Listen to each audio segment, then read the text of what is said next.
বন্ধুরা সবাই কেমন আছেন? অনলাইন বাংলা টেকের পক্ষ থেকে সবাইকে শুভেচ্ছা। বন্ধুরা আজ আমি আপনাদেরকে নতুন একটা ভিডিও নিয়ে এসেছি। সেই ভিডিওটার ব্যাপারে আমি আপনাদেরকে জানাবো। বন্ধুরা এই ভিডিওটার ব্যাপারে আমি জানাবো যে আমরা যদি ফোনে কোনো মাইক্রোফোন না থাকে অথবা মাইক্রোফোনটা যদি কোনো রকম নয়েজ হয়, সেক্ষেত্রে আমি একটা খুব দামি মাইক্রোফোন আপনাকে কিনে ইউটিউবে কাজ করতে হয়, কিন্তু আমরা যদি ফোন থেকে সেই ফোনটাকে ইউজ করেন আপনার কম্পিউটারের সঙ্গে, তো আপনি সেক্ষেত্রে একটা খুব সুন্দর নয়েজে এবং এইচডি মাইক্রোফোন আপনি পেয়ে যাবেন। সেখানে কোনো রকম প্রবলেম হবে না, এবং যেটাতে এইচডি মাইক্রোফোন যেরকমভাবে সাউন্ডটা পেয়ে থাকে সেরকমই আপনি পেয়ে যাবেন। তার জন্য বন্ধুরা আমার স্টেপ বাই স্টেপ ফলো করতে হবে।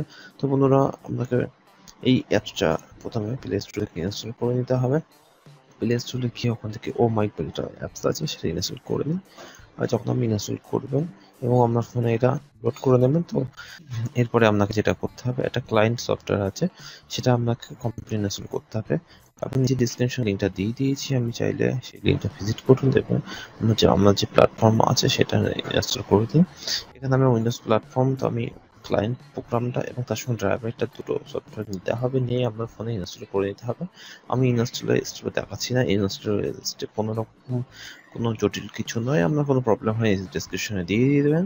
এবং আপনার যেটা কাজ করতে হবে সেটা হচ্ছে, আপনি যখন ইনস্টল করবেন দুটো সফটওয়্যার ইনস্টল করে দেবেন, ইনস্টল করে একবার কম্পিউটারটা রিস্টার্ট করে দেবেন। আর একটা জিনিস, আপনার ফোনে যখন কানেকশন করবেন তখন ওপর দিকে আমি দেখিয়ে দিচ্ছি যে ডেভেলপার মোড, যে আপনার ফোনে যেটা আছে সেটা অন করে দেবেন। যদি ডেভেলপার মোড না অন করে থাকেন তাহলে আপনি কিন্তু এই কাজটা করতে পারবেন না। এবার আপনাকে যেটা করতে হবে, ক্লায়েন্ট সফটওয়্যার আগে ওপেন করতে হবে। তো আমি অলরেডি কানেক্ট করে আছি আমার ফোনে এবং কম্পিউটারে। তো এখান থেকে দুটো সফটওয়্যার পাশাপাশি আমি দেখাচ্ছি।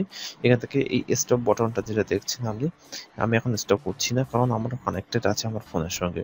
তো এখানে আমি কানেক্ট বলে একটা অপশন পাবেন, তো এখানে আপনি ক্লিক করবেন এবং তার সঙ্গে এখানে একটা কানেকশন বলে কম্পিউটার দেখতে পাবেন, কানেকশন বলে ওপর দিকে। তো আমি এখন ডিসকানেক্ট করছি না, তো কানেকশনে প্রথমে ক্লিক করবেন, করার পরে একটা অপশন থাকবে, সেখান থেকে আপনি একটা সিলেকশন পেয়ে যাবেন। তার আগে আমি এখান থেকে সেটিংসে ক্লিক করবেন, করে ওখান থেকে আপনি ইউএসবি পোর্ট আছে সেটাকে ক্লিক করে নেবেন। তো আপনি যদি ওয়াইফাই থাকে ফোনে তো খুব ভালো, ওয়াইফাই করেও করতে পারেন।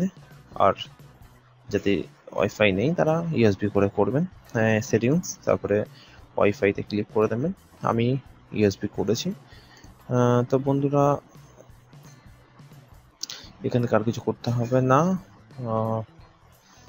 এখান থেকে ডিসকানেক্ট আমি করতে চাই না, কারণ কানেক্টেড আছে। এখান থেকে কানেক্ট বাটন ক্লিক করবে, ক্লিক করার পরে ইউএসবি পোর্ট চলে আসবে। তো ইউএসবি পোর্ট যখন চলে আসবে তখন থেকে কানেক্ট বাটন ক্লিক করবেন এবং এখান থেকে কানেক্ট বাটনে ক্লিক করবেন, দুটো একসঙ্গে কানেক্ট বাটন ক্লিক করবেন, অটোমেটিক্যালি কানেক্ট হয়ে যাবে। বন্ধুরা আশা করছি এই ভিডিওটা আমাদের বিশেষভাবে কাজে দেবে এবং আপনারা লো প্রাইসে আপনি এইচডি সাউন্ড পেয়ে যাবেন, এবং সাউন্ডটা যখন লোড করবেন আপনারা নিজেরাই অনুভব করতে পারেন কত সুন্দর সাউন্ড। একটা হাই প্রাইসে মাইক্রোফোন বা এইচডি মাইক্রোফোন যদি আপনি কেনেন, খুব সেগুলো কস্টলি হয়। যেমন ফোন থেকে অন্যভাবে ইউজ করবেন, আমি ট্রিকটা শিখিয়ে দিয়েছি, সেই অনুযায়ী যদি ইউজ করেন তাহলে সম্পূর্ণ এইচডি সাউন্ড পেয়ে যাবেন। বন্ধুরা আশা করছি আপনার এই ভিডিওটা পছন্দ হয়েছে এবং কোনো রকম ডিসলাইক করবেন না, কারণ এতটা খারাপ ভিডিও এটা নয়, এটা খুব ভিডিও, এবং লাইক করবেন। বন্ধুরা সবাই ভালো থাকবেন, গুড বাই, এবং আমার সঙ্গে দেখতে থাকুন অনলাইন বাংলা টেক।